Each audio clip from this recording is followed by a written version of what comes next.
Upon coming to Klemtu as a first-time principal, and one of the things that I wanted to do was do a needs assessment for our school and determine what structures and what processes are in place and what are missing.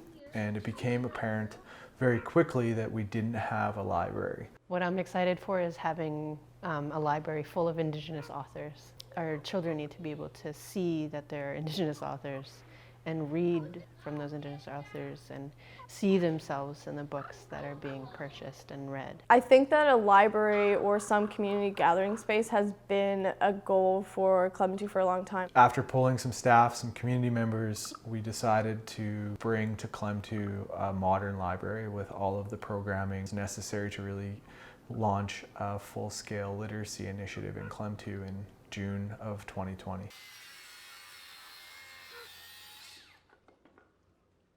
So we want the library to have multiple functions, and in that we can see 0 to 4-year-olds playing in one corner with an elderly person maybe knitting with another friend and working in that space, and then hopefully post-secondary students studying and doing their research in another space.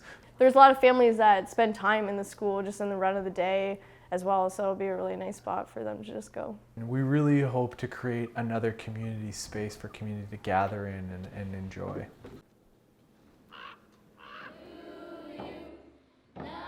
Without a strong literacy approach, those positions that we want to see filled within our community, whether that be a nurse, a teacher, doctor, engineer, carpenter, plumber, those things become hard to realize if we haven't exposed people to the stories and the lives of those who live those occupations outside of Klemtu.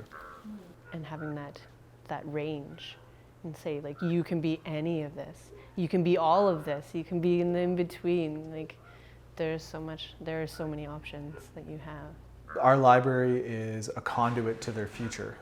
If they don't know it exists, how can they imagine themselves doing it? Be able to explore literacy on their own and find their own love for it is what it's about, I think.